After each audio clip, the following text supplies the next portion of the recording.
Pucung itu sangat menarik ya, berbagai inovasi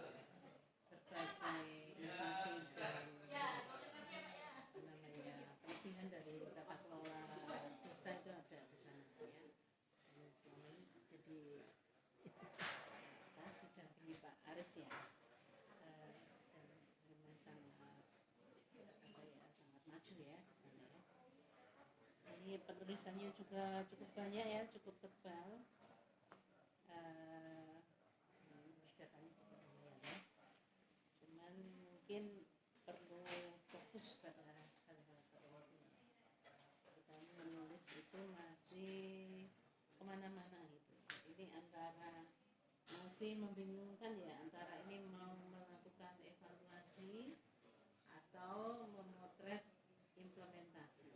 Jadi inovasi tata kelola pertanian berbasis digital itu sudah dilakukan di Pucung, kemudian mau dievaluasi, atau kamu mau memotret pelaksanaannya, kemudian dinilai sampai sejauh mana dan posisinya sampai di mana, kemudian apakah layak untuk dilanjutkan. Kalau dilanjutkan apa saja yang harus dikembangkan. Kalau misalnya kadang-kadang berbasis teknologi, berbasis sesuatu yang modern belum tentu cocok. Apakah kalau demikian apa yang harus dilakukan misalnya ya. Tapi kalau melihat seperti ini, sepertinya tata kelola pemerintahan berbasis digital itu cocok dilakukan di sana, sehingga kemudian ini Aditya ini maunya gimana sebenarnya? Mau memotret implementasi atau mau mengevaluasi itu? Untuk yang bagian kemarin sebenarnya semuanya masih kalau ditujukan di sini tujuan peneliti sebenarnya untuk memotret dan menggambarkan keadaan di sini. Implementasinya ya, jadi memotret bagaimana implementasinya. Nah, seperti itu nanti kalau kita fokus mau evaluasi atau implementasi itu nanti kaitannya dengan teknik analisisnya ya. Teknik analisisnya. Jadi kalau evaluasi ya kita menggunakan banyak sekali metode evaluasi terhadap penerapan teknologi informasi ya, misalnya usability testing, atau di sini kamu udah ada acceptance ya. Nah, kalau mau ke acceptance ya acceptance saja gitu ya. Mungkin tidak usah lagi kamu juga mau menilai layanan publiknya seperti apa, itu terlalu luas ya. Nah, tetapi ketika kita memilih salah satu, maka kemudian menjadi lebih dalam, analisisnya itu lebih dalam, ditentukan variabelnya apa gitu ya. Nah, saya masih ini agak di kerangka pemikiranmu di halaman 31 itu ya, karena kamu tidak fokus maka jadi tergambarnya banyak sekali seperti itu ya. Nah, ini variabel yang mau digunakan untuk menilai itu apa? Apakah dari sisi misalnya teknologinya, tadi kamu sudah cerita sih, cuman kurang terstruktur gitu. Kemudian dari sisi misalnya penerimaan masyarakatnya atau mau desanya, nah itu diukur dari apa?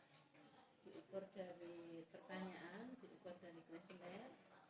Nah, penerimaan teknologi itu yang diterima aspek apanya? Misalnya apakah ini kan melihat SID dan siraman ya, itu sebenarnya dua hal yang berbeda ya, SID dan siraman itu, atau satu kesatuan?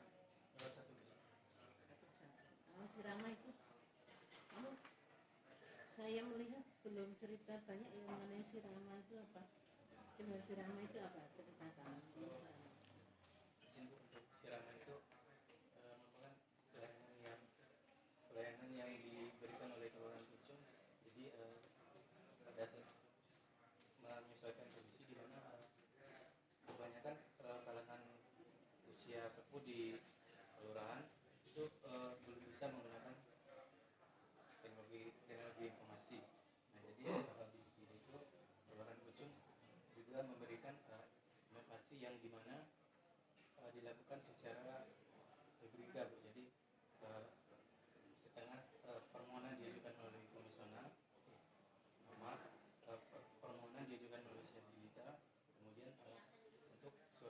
masih berupa hard copy. Jadi sebenarnya layanan di sana itu ada dua ya, satu melalui SID, satu melalui Siraman. Yang SID itu berbasis teknologi informasi, yang Siraman manual untuk mengantisipasi masyarakat yang kurang friendly dengan teknologi informasi gitu ya. Itu mestinya itu yang kamu tampilkan di kerangka pemikiran. Jadi di sini ada SID, layanan apa tadi, layanan tata kelola pemerintahan berbasis digital ya. Apa ini dari segi judul saja sudah terlalu panjang ya. Jadi kamu itu mau membahas aktivitas pelayanan publik berbasis digital. Nah ini mungkin judulnya nanti bisa disebutkan ya. Nah nanti misalnya tata kelola pemerintahan atau layanan publik di Kelurahan Pucung itu, kemudian kakinya ada dua kan? Ini ada SID, ada Siraman. Nah, kemudian SID itu nanti dilihat pelaksanaannya selama ini, apakah ada kendalanya dari apa saja, kemudian kalau ada kekuatan dari apa saja. Nah, misalnya dari dukungan teknologi informasi, dukungan dari aturan, dukungan dari SDM, kelemahannya apa saja. Nah, dari sisi yang SID, nanti Siraman pun juga begitu. Jadi akan lebih fokus dan nanti variabel untuk memotret SID ataupun variabel untuk memotret Siraman itu nanti itu yang seharusnya jadi betul-betul pertanyaan. Jadi itu namanya indikator. Nanti variabelnya misalnya SDM. Variabel SDM itu indikatornya apa? Latar belakang pendidikan, misalnya pernah kursus apa yang terkait dengan ini. Kemudian dari sisi ya itu ya. Kemudian kalau dari sisi infrastruktur misalnya SID itu misalnya apakah servernya disediakan Kominfo, apakah disediakan sendiri oleh pemerintah. Kemudian juga selama ini atau mungkin internet ya, kamu juga sudah membahas ada internet di dalam sebenarnya ada, cuman karena tidak terstruktur jadi dibaca itu agak susah memahami. Ini sudah membahas mengenai average dari internet ya, masuk di TI kemudian nanti di kemudahan atau kemudahan dari SID, apakah fitur-fiturnya itu misalnya aparat yang menggunakan pamong desa ya, yang menggunakan SID itu mereka friendly dengan fitur-fiturnya, masyarakat juga sama ya.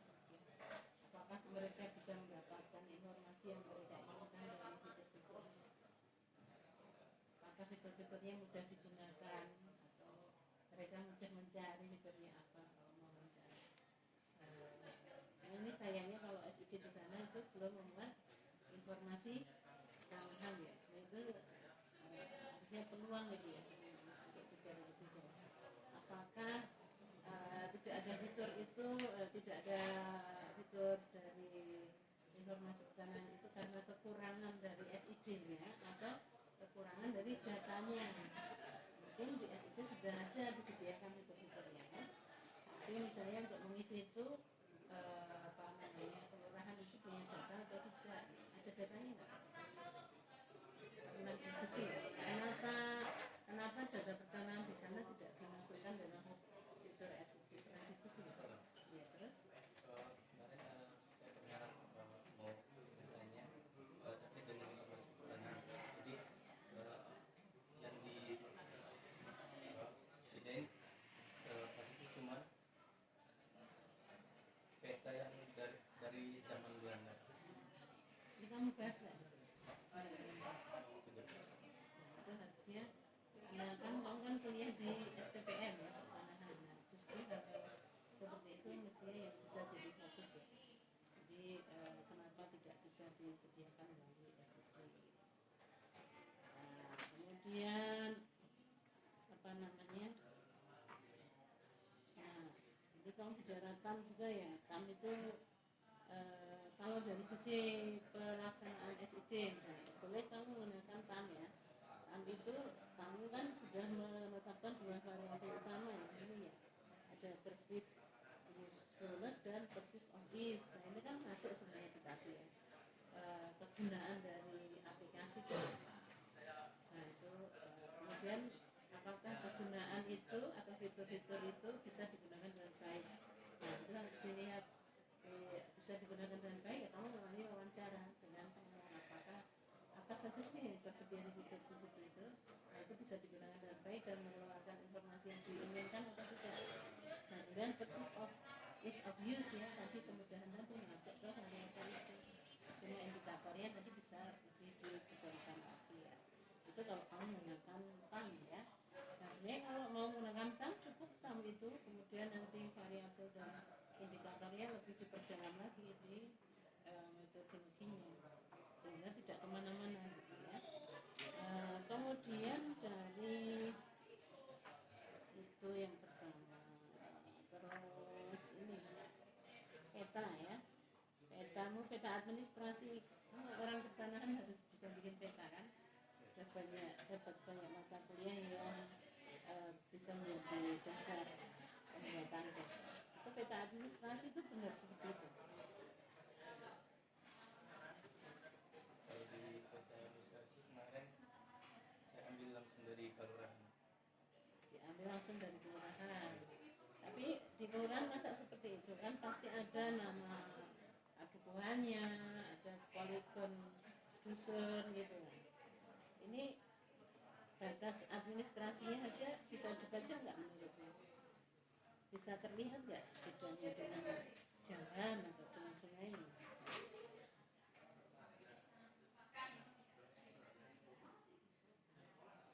Informatif nggak? Masih kurang.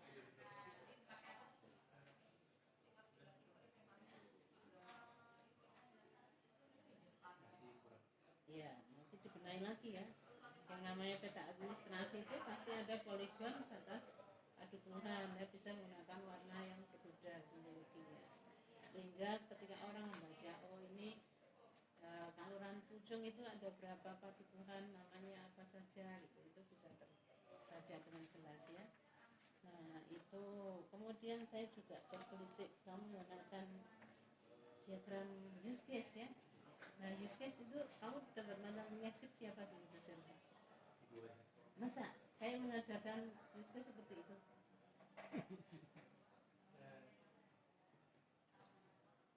Use case-nya seperti itu. Coba dilihat materinya lagi nanti. Kamu nyatu nggak dulu pas mata kuliah SIP atau apa? Ya IP. Seperti itu ya. Tidak ya. Jadi use case itu apa sih?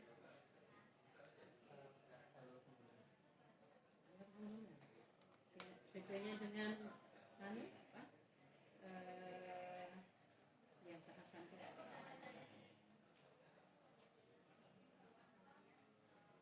alur pengguna. Case pengguna. Case pengguna itu adalah ketika pengguna menggunakan aplikasi itu bagaimana ya. Pengguna melakukan apa, aplikasi menyediakan apa ya. Nah, jadi pasti bentuknya itu yang di tengah adalah sistem, kemudian pengguna itu role-nya sebagai apa? Pengguna itu digambarkan sebagai objek dalam use case. satu gambarnya Ya.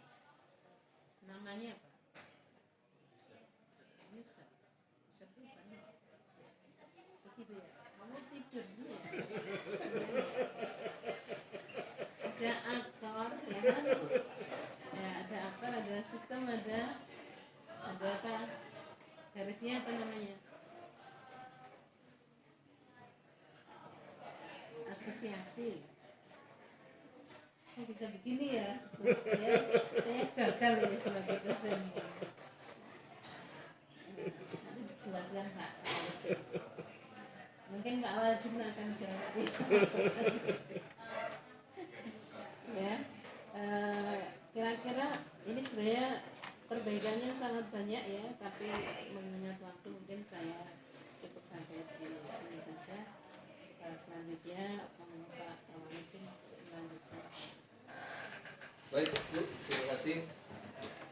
Ya, sebagian banyak yang ditanyakan Ibu Wahyuni itu ada dalam saya juga. Ya, tapi intinya Raymond ya. Raymond panggilannya apa? Ray. Jadi Ray apa ya? Fokus. Ini semacam gado-gado penelitianmu, apa tulisanmu ini. Jadi nggak tahu kemana arahnya. Jadi dari judul sebenarnya, dari judul itu kamu turunkan bisa jadi fokus maksudnya batasan. Tapi begitu di dalam hasilnya mana-mana tuh. Apa yang mau kamu teliti, apa yang mau kamu ungkap dalam penelitianmu nggak jelas kemana. Itu sebenarnya secara metodologi sudah fatal. Kalau misalnya perbaikan yang diberikan oleh Ibu Wahyudi tadi, perbanyak kan? Itu sebenarnya sudah memperbaiki fundamentalnya. Artinya kamu harus turun ke lapangan lagi, mempertanyakan apa yang ingin kamu ungkap itu tadi dengan metode apa tadi?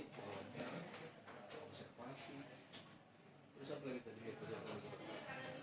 Iya, wawancara dan observasi kan. Wawancara pasti ada informannya. Pertanyaannya juga harus menjurus kepada apa yang kamu teliti gitu. Setiap pertanyaan atau setiap variabel itu ada indikator alat ukurnya yang bisa dihitung menggunakan metode apa lagi kan gitu. Baru dapatlah hasil. Dari hasil itu kamu akan analisis, ya kan? Sehingga kamu keluarkan beberapa hasil. Nah ini sepertinya mengulangi penelitian sebenarnya. Kalau nggak jelas kemana arahnya gitu. Bukan perbaikan 1 minggu. Dari awal udah saya tanyakan ini waktu kita seminar proposal. Memang ini masalahnya kalau tidak ada seminar hasil ya. Jadi kalau ada seminar hasil, ya, begitu seminar hasil kelihatan tuh nanti hasil yang kamu dapat itu perlu dibongkar atau tidak. Lalu kalau mau terjun ke lapangan lagi, mungkin ada kesempatan begitu ya. Baru sidang. Kalau di sidang ini sudah proses akhir sebenarnya. Lulus tidak lulus gitu. Jadi macam apa ya, koreksi saya juga nih mungkin kepada kebijakan supaya proses untuk membuat penelitian yang metodologis gitu. Kalau masalah hasilnya berkualitas mungkin tergantung lah. Tapi kalau metodologi ya sudah apa namanya, tahap-tahapannya sudah ada yang terpotong, maka hasilnya seperti ini gitu. Ya, nah ini kan ada 2 pilihan tadi. Kamu mau fokus atau tidak? Fokus harus pilih satu. Kemana arahnya? Implementasi, mengevaluasi implementasikan atau menggambarkan apa yang sudah ada terimplementasikan di situ, gitu. Mengevaluasi atau menggambarkan saja gitu. Tetapi dari judulmu ya saya tangkap ini kamu menggambarkan, ya kan? Tapi bukan mengevaluasi.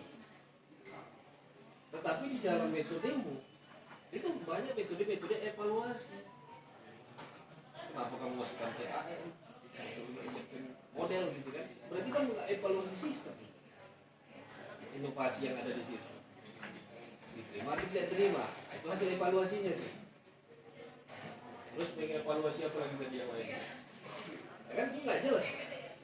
Di judul kamu mendeskripsikan, di rumusan masalah juga kamu mendeskripsikan ini ada 3 rumusan masalah kan. Masalah pertama itu bagaimana inovasi yang sudah ada gitu kan. Berarti kan kamu mendeskripsikan secara detail. Melalui tadi kamu amati, kamu wawancara informan-informan yang atau orang-orang pelaku yang ada di situ gitu. Deskripsikanlah itu sebagai hasil temuan permasalahan pertama. Bagaimana cara mendeskripsikannya? Secara kualitatif yang kamu sebutkan tadi kan. Tapi di situ juga kurang terdeskripsi sama saya gitu. Karena ada 3 objek nih inovasi yang mau kamu deskripsikan itu. SID, Sirama, itu lagi apa? Sifatnya apa tadi? Hah? Yang sifatnya itu sebelumnya masih belum ada. Iya. artinya itu kan dideskripsikan, digambarkan secara detail kan, mulai proses kerjanya bagaimana dan seterusnya. Dari deskripsi itu nanti kan kami bisa lihat itu ada permasalahan kan, buatlah sebagai analisis kendala sedikit dengan kendala ini. Walaupun tidak menggunakan tadi teknik-teknik evaluasi tadi, karena pertanyaan itu juga ada pertanyaan secara umum kan gitu. Kemudian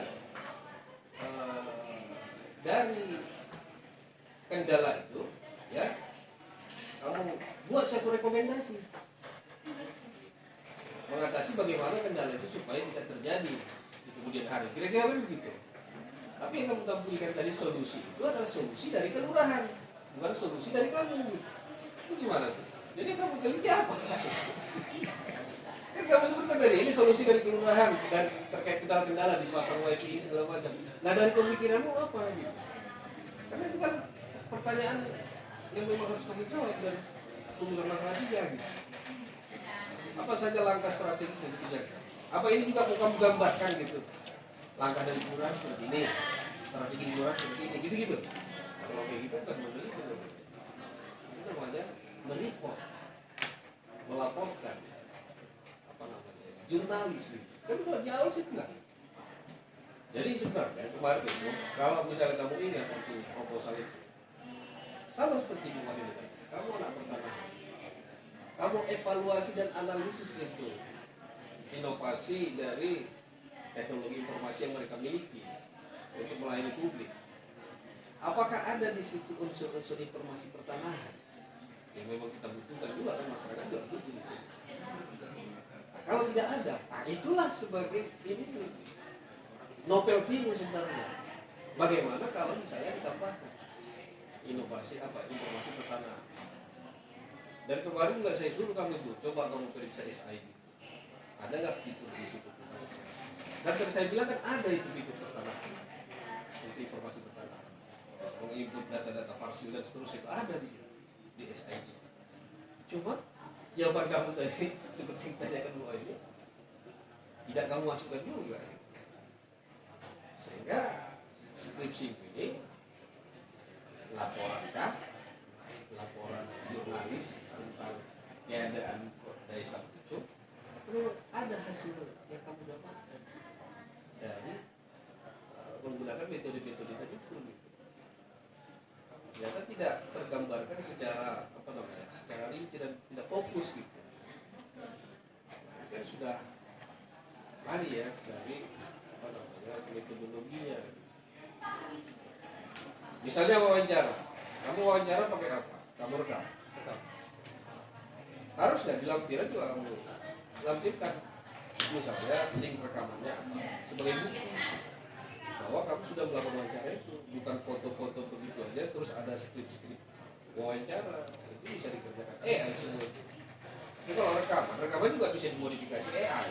Setidaknya itu lebih otentik daripada teks gitu. Ya kan? Begitu. Jadi ada bukti yang kamu lakukan. Kamu wawancara, kan? Dari wawancara itu mau kamu apain nih? Kata-kata dari wawancara itu supaya menghasilkan satu kesimpulan tentang menggambarkan itu tadi nomor satu tadi, bagaimana inovasi yang ada di desa itu. Jadi ada sistematikanya. Nah, gitu. Begitu meneliti itu begitu, walaupun sederhana tapi sistematis. Kita nggak usah bicara substansi dulu, tapi alurnya gitu supaya karya ini karya ilmiah gitu.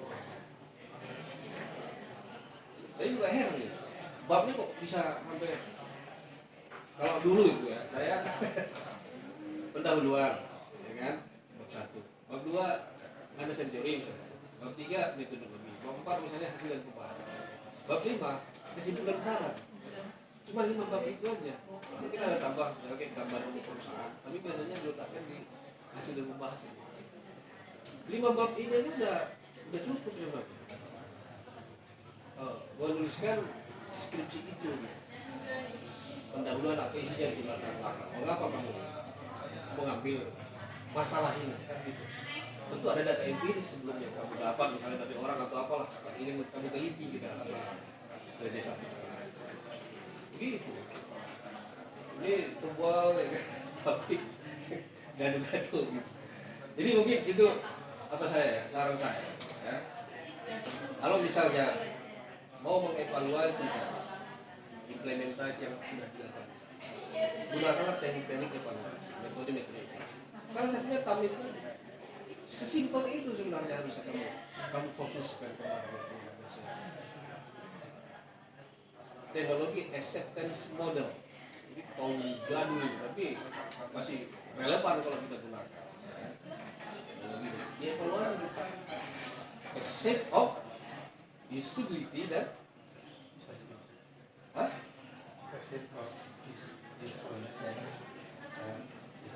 ease of use, ya kan? Itu kan persepsi. Itu bisa kamu kuesionerkan aja, kamu tanyakan aja dengan indikator-indikator yang mau dilihat secara teknologinya, secara sumber daya manusianya, secara misalnya lingkungannya, environment. Buat aja indikator itu pertanyaannya. Kan itu kan apa dia kan fokus dia cara mengumpulkan data yang dapat gitu kan, terus dianalisis hasilnya dapat. Mau kuantitatif mau kualitatif nggak masalah. Yang penting modelnya dari model itu diberikan pertanyaan-pertanyaan tadi. Nah itu namanya metodologi. Kalau kayak gini, kamu sebagai wartawan, saya lihat turun ke lapangan sana, nggak ada olahan analisismu gitu. Mungkin itu saja ya kritik saya. Kalau nanti misalnya mau diperbaiki, sempat memperbaikinya, fokuskan aja pada satu bagian yang memperbaiki. Kalau gambarkanlah secara deskriptif tadi, secara detail. Yang tiga objektif tadi, inovasi dari itu. Ya. Gunakanlah tadi cara-cara kamu menganalisis tadi. Tentu di situ nanti dari gambar itu kan kamu lihat itu kelemahan-kelemahannya. Kamu bandingkan dengan hasil wawancara dan observasimu gitu. Ya kan? Jadi nggak usah ada lagi tam-taman. Teknologi tadi untuk evaluasi, hanya menggambarkan saja. Dari gambar itu baru kamu tarik kesimpulan. Bahwasanya ada kekurangan.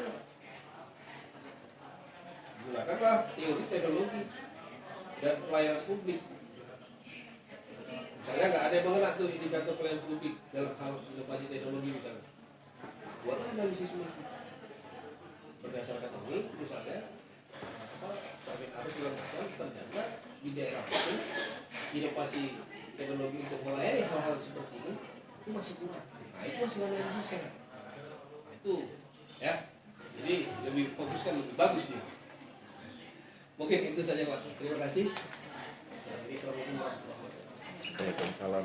Terima kasih Bang Awaludin untuk selanjutnya yang terakhir sekaligus ya Haristion sebagai penulis sekaligus.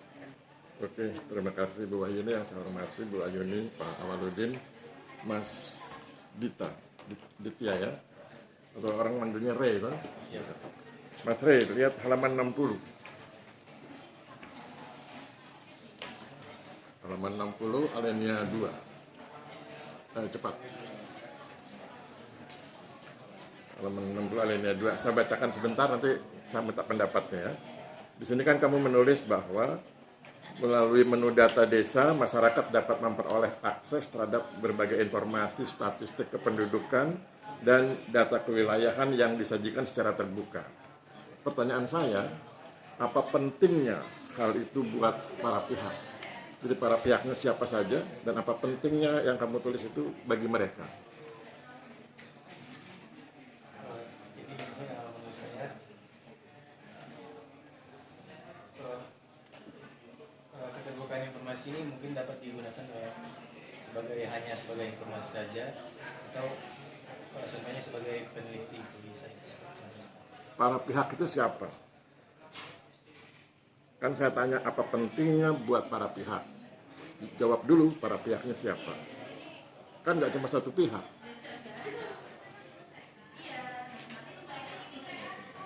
Siapa para pihaknya?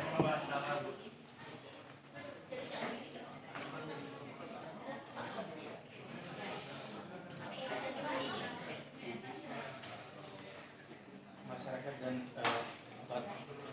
kelurahan. Masyarakat dan kelurahan. Ada nggak pihak lain selain itu?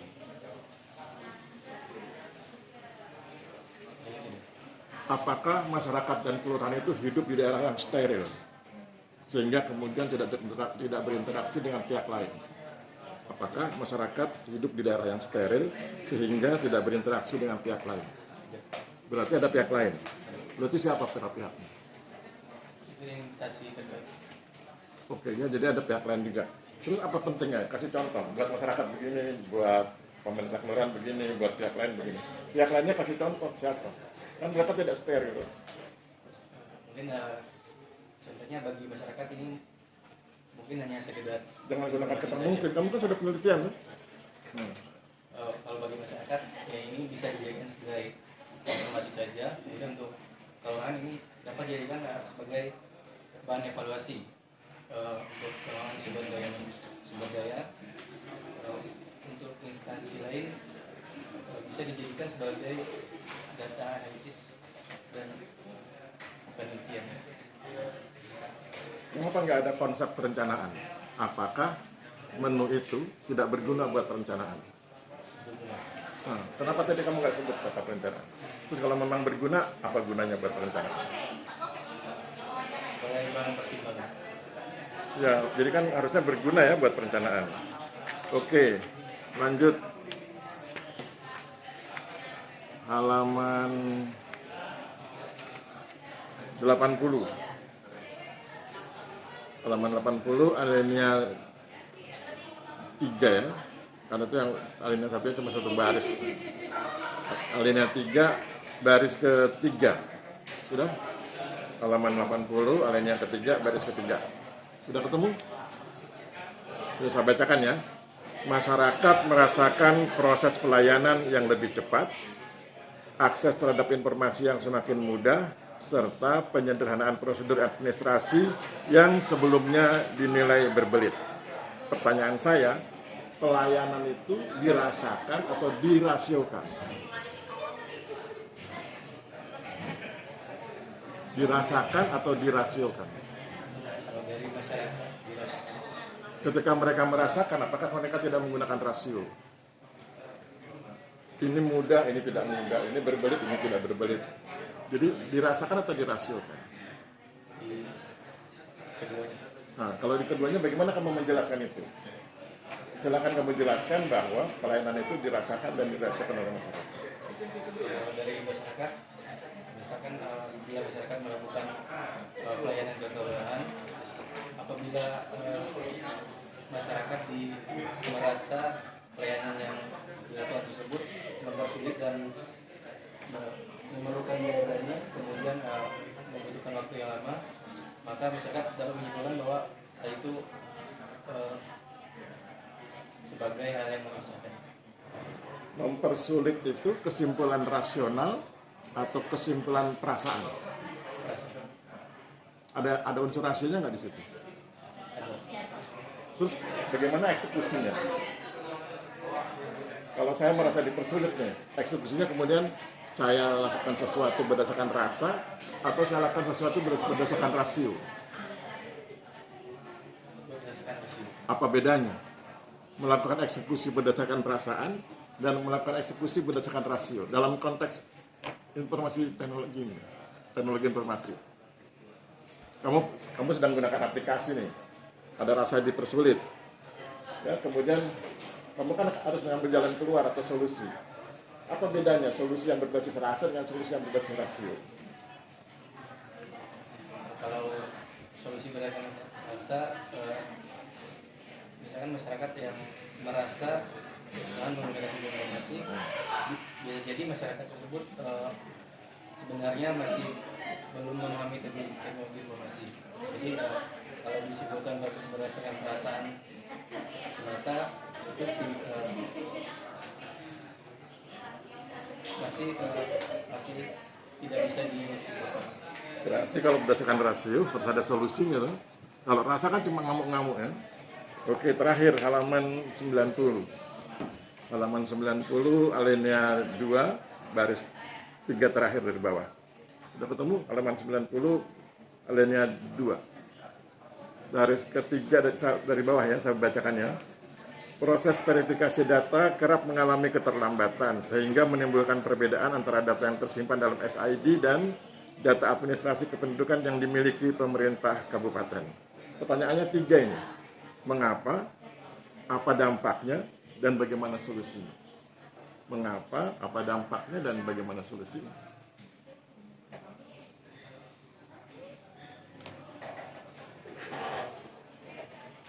Untuk alasan terjadinya kesalahan integrasi ini, yang pertama dari pihak kelurahan sendiri, mungkin dikarenakan karena kesalahan pengetikan atau error, kemudian keterlambatan input data, mungkin dampaknya bisa mengakibatkan ketidakselarasan data informasi dari kabupaten dan kelurahan.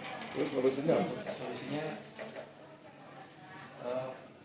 lebih ke peningkatan aparatur di Oke, saya pikir cukup buatnya nih, monggo.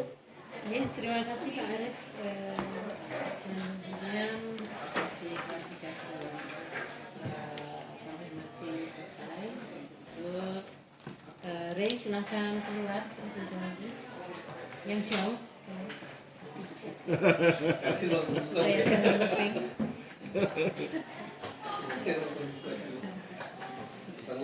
Iya.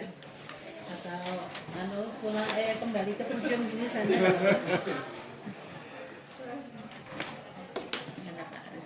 Aku manut Bu Wanju dan Pak Awaludin. Aku sudah masukkan nilaiku itu. Mungkin nanti pertanyaannya dikonstruksikan lagi untuk menjawab itu. Kalau turun saya kira udah Ya itu. bisa lagi. Iya. Itu dampak nggak ada Tapi hasilnya, kebanyakan tuh sebenarnya hasil. begitu ya Pak. Iya. Ini hampir semuanya Hampir kayak sama gitu. gitu. Oke. Iya. Memang harusnya itu Berarti untuk ada evaluasi kita seminar, ya, hasil. harus ada seminar hasil terlebih dahulu harusnya. Biar berkualitas setidaknya. Terus misalnya perbaikan tuh mereka juga jadi semangat karena masih memungkinkan dapat tambahan nilai gitu loh. Iya. Kalau ini kan udah Langsung punishment gitu ya. iya langsung punishment, padahal harusnya masih bisa diperbaiki. Jadi kan mereka perbaikannya sudah nilainya sudah ada gitu loh. Mm-mm.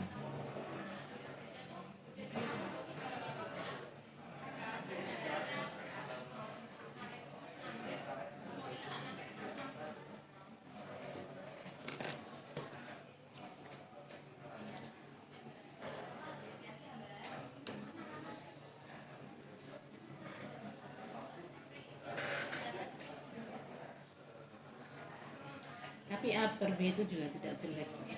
Lumayan.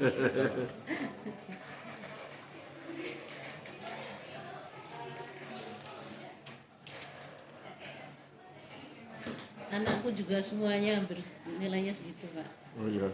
Karena ya gitu, apa namanya, dan mereka itu anak-anak dari umum dan dengan kurikulum yang baru-baru nggak bisa fokus, terus kita paksa langsung turun. Ya memang sebenarnya kunci utamanya itu karena jumlahnya banyak itu. Begini dua ini. Iya. Sekarang tanggal berapa? 15 ya? Iya, 16? sekarang 16. Berarti tambah 7 hari 15 Pak. 16. 2 Tambah 5 hari. 7. 7. 23 berarti. 23. Dua. Terus ini nih.